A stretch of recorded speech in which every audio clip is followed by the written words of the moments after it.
Greetings, ladies, gentlemen, and others. I'm the Guardian, and welcome back to another DC Movie Madness.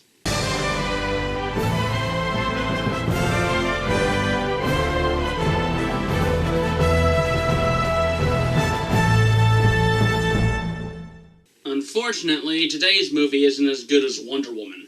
If you aren't aware of this already, the Batman and Damian Wayne movies were made to sew together this new string of Justice League films, which followed the New 52 comic series after Flashpoint. Not many of them were good, but they were okay enough to pass the time. But then there's the case of Batman vs. Robin. If you haven't seen that video already, I'll leave a link in the description below so that you can check it out. Spoiler, I hated it. So much so that I didn't think that the DC Animation Studio could make a good sequel to it. Did they succeed? No. But, then again, why don't we just go ahead and take a look at the film? This is Batman, Bad Blood. 'Cause baby, now we got bad blood! No! None of that! Shame on you!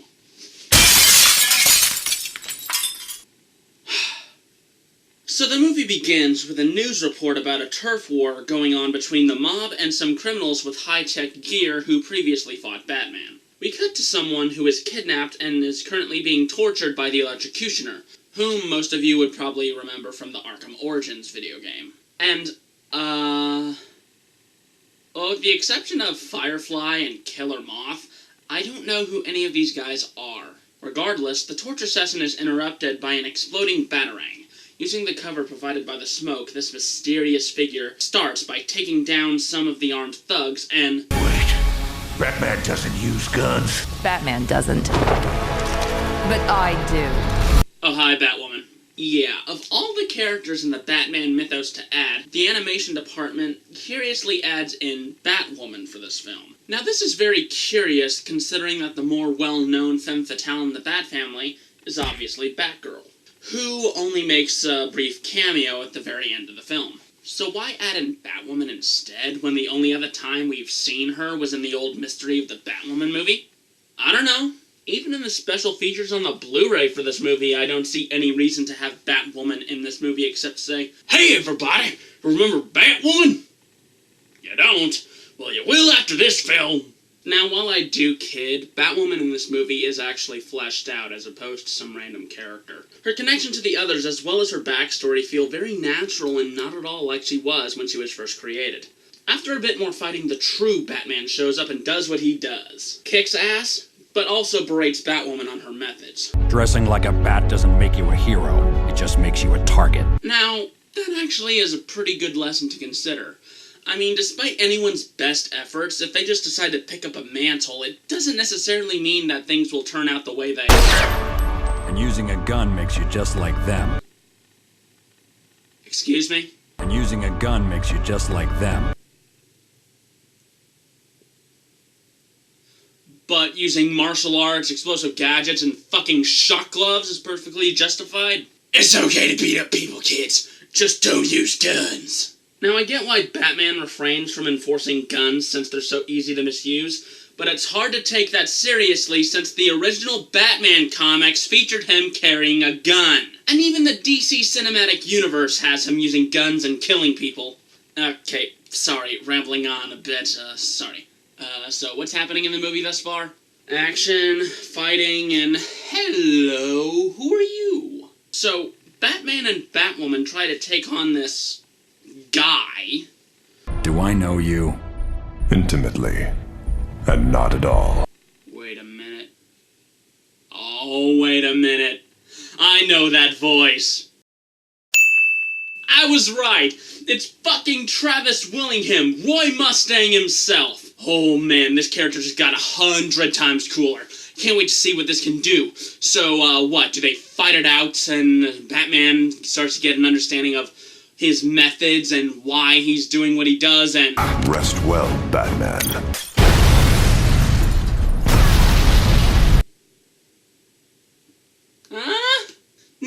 No, don't cut away. I want to go back to the rest of that fight. No?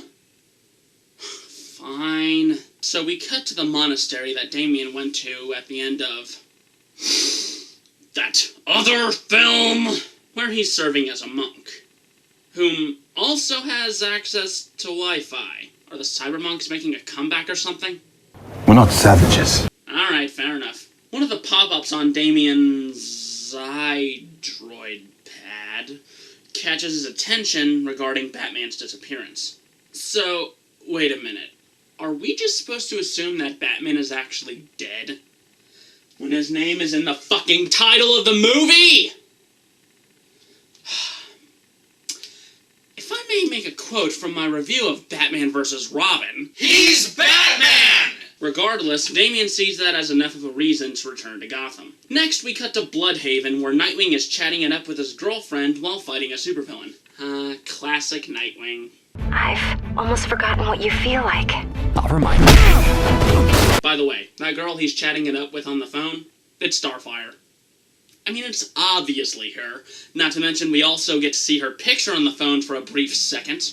But before he gets a chance to head over to his booty call, he gets summoned by Avatar Roku. I mean Alfred. Yeah, it's the same VA. Who is currently covering up for Bruce Wayne since he's still missing. So to help keep up the charade, Nightwing is going to take up the mantle of... Batman? Whoa, whoa, whoa, whoa, whoa, whoa, whoa. After 2 films of complete shit thrusted upon him, now Nightwing gets to actually do something in the movie? I mean, I know he beat up Damien and helped Batman fight off the Talons, but here, he's finally doing something! Oh, thank God! It's so nice to see that Nightwing is finally getting some respect! Meanwhile, Lucius Fox meets up with his son Luke for a bit of exposition regarding his talents in physics and the fact that he was a trained soldier in Afghanistan.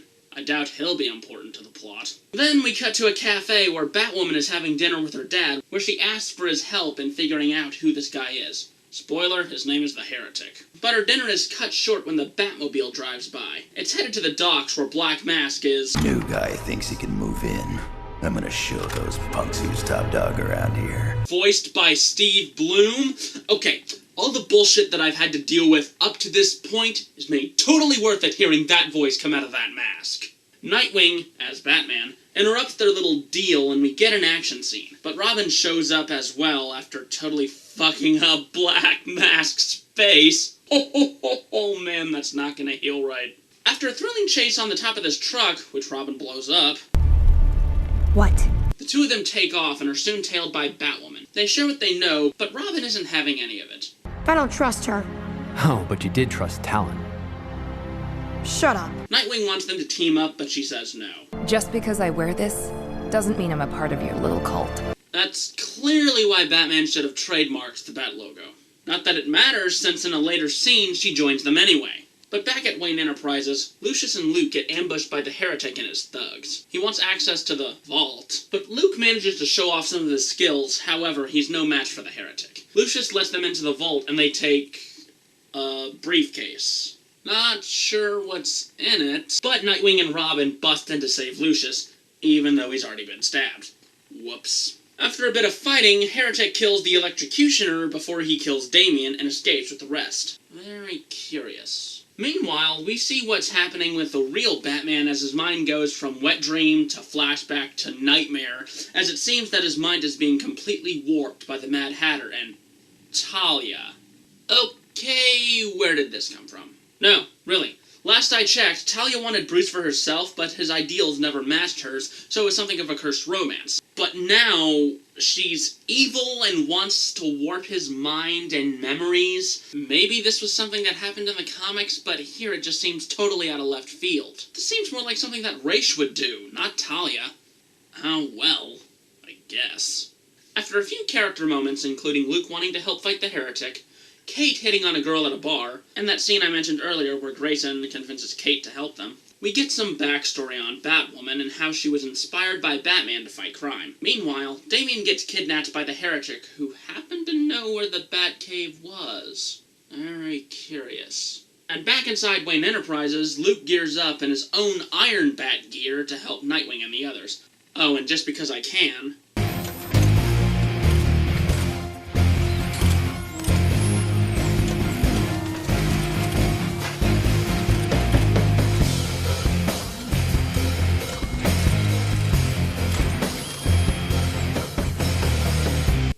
arrive at the basement of a church of all things, which is where Talia is brainwashing Bruce. Now, the heretic unmasks himself to Damien, and it's...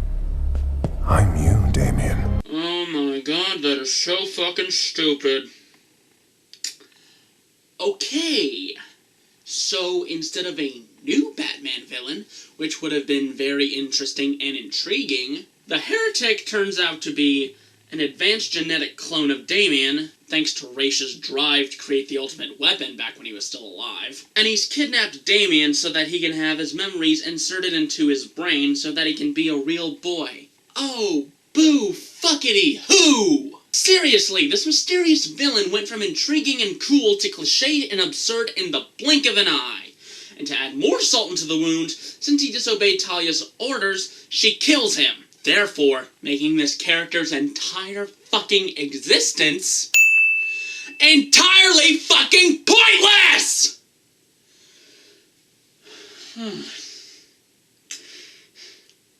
How much longer is this movie? I'm only halfway through! Oh, this is gonna be painful, isn't it?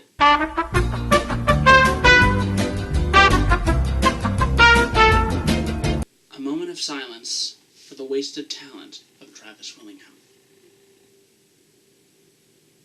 Stick to anime, man. Also, nuns with machine guns. Because. Oh, and missiles are completely fine to use as well, as long as they're not guns. I'm sorry, but that statement is still fucking stupid. Nuns with M60s and katanas? That would make them nunjas.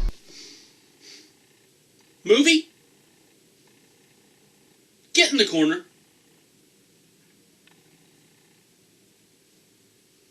Nightwing and Batwoman, now armed with rubber bullets, fight off the nunjas. More like a nanja. Until Iron Bat arrives. Call me Batwing. I'm sorry, what? Call me Batwing. Batwing. Well, That's original. Okay. So, apparently that name is so dumb, the movie itself is making fun of it. Yeah, you stay in the corner for that nunja line. I mean, come on, why didn't you just call him Iron Bat, or Iron Bat? So the three of them continue busting through the defenses to save Bruce and Damien. With the arrival of the third Bat, Talia decides to leave the compound and continue her diabolical plans elsewhere. I'm sorry, but this attitude is so out of character for Talia. I mean, maybe she snapped or whatever, but I still don't like it. Then Damien manages to get out of his straitjacket, free Bruce, and make their way to the surface. Unfortunately, the sky battle between Batwing, Firefly, and Killer Moth causes the support of the cliff to break. Now it's a race against time to get out. But we still have more multiple battles taking place that, honestly, don't add anything in terms of the plot, so I'm just gonna skip them. The main point is that the Bat team managed to get Bruce out and return him to Gotham. And Bruce is back to being a total dick. You're not Batman anymore, Dick. I call the shots around here. I mean, he was always sort of an asshole, but here it's just unjustified. He's a solo act, yes, but when he sees people who want to help and have the skills to do so, he lets them fucking help. Talia must have fucked up his noggin more than we thought.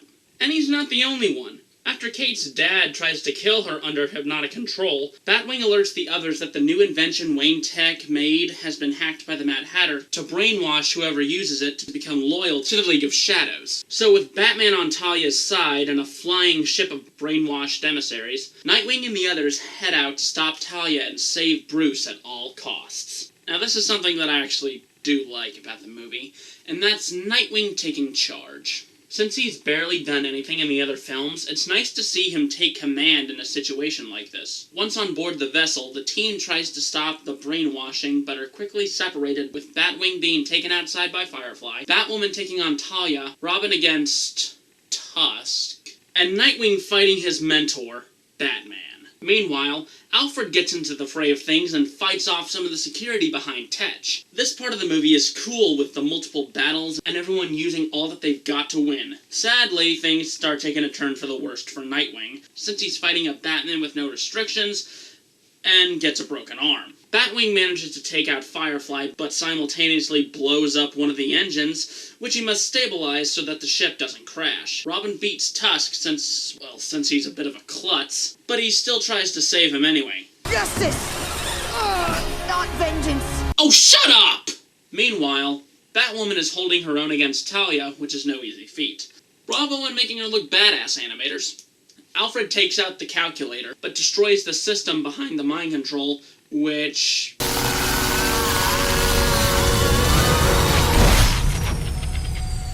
Ooh, that's gonna leave a mark. But the guests and the emissaries are safe, so... yay? Back with Batman and Nightwing, it goes about as well as you'd expect. But then Talia gives Batman a gun to kill Nightwing. Hey, Batman, remember what you said at the start of the movie? Using a gun makes you just like them. But then Damian runs up to try to stop things and... Start with the bastard. We can always make more.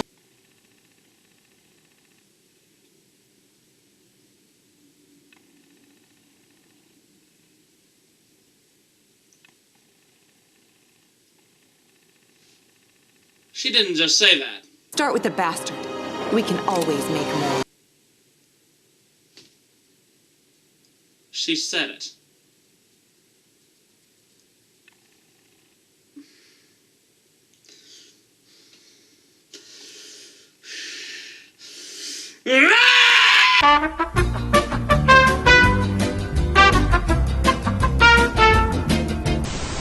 For those of you who are watching this, I apologize that you had to see that.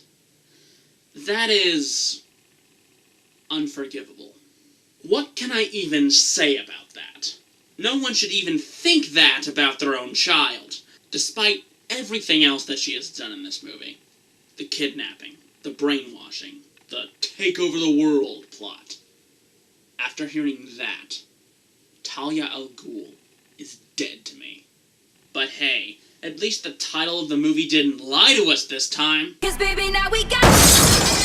So, after that line, Bruce manages to snap out of Talia's control. And now Talia is outnumbered. And I'm sorry, but that still pisses me off. Can someone fuck her shit, please? Thank you. But Talia still manages to escape from them. Until...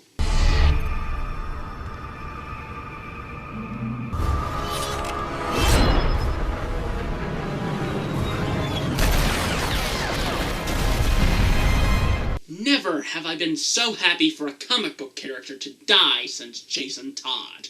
Afterwards, we get some closure with Lucius, Bruce has a heart-to-heart with Damian, and...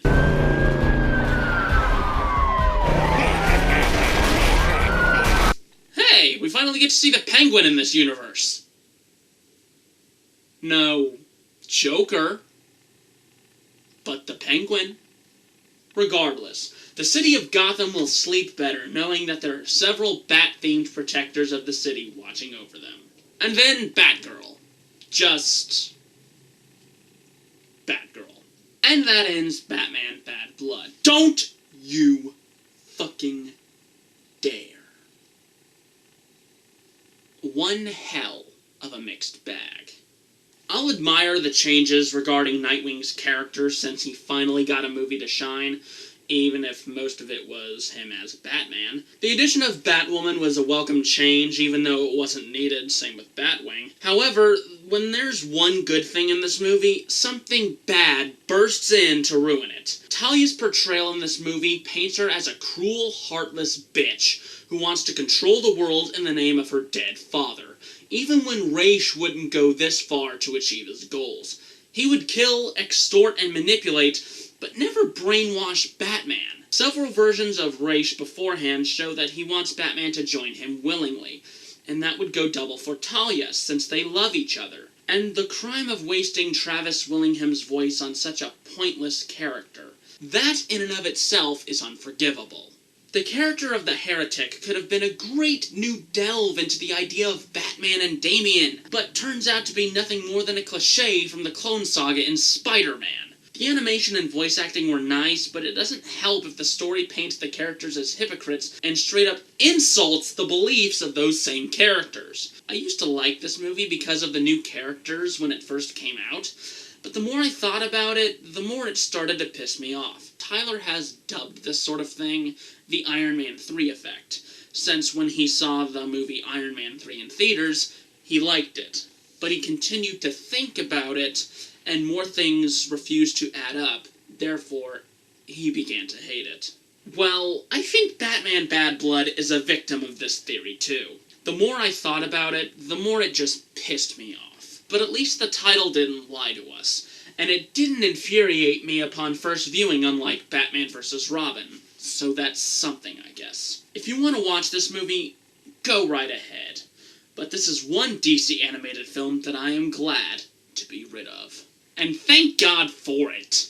I mean, after an okay start with Son of Batman and the down tumble of Batman vs. Robin, you would think that there would be some sort of a okay sequel in here, but instead... I need something different. Something to wipe away all this garbage. Might as well see what I've got here.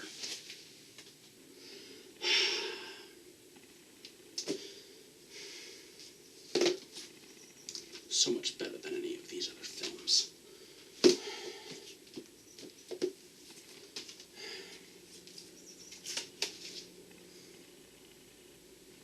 Too early for some of that.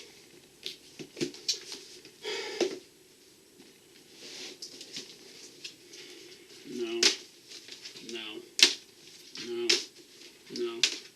God, no.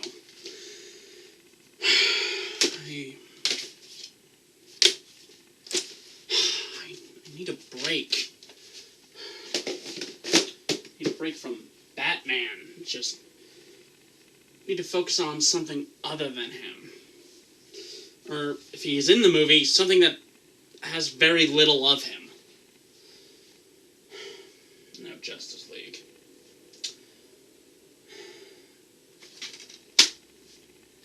To hell with Superman. Wonder Woman's already been done. Saving Green Lantern for another day.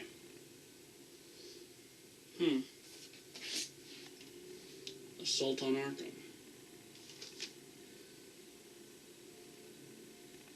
Task Force X, huh? I think I found my event. But you guys will see it on the next DC Movie Madness. Catch you later.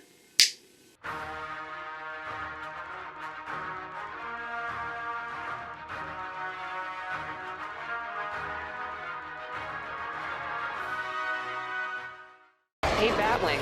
Need a ride in the Batwing? Very funny.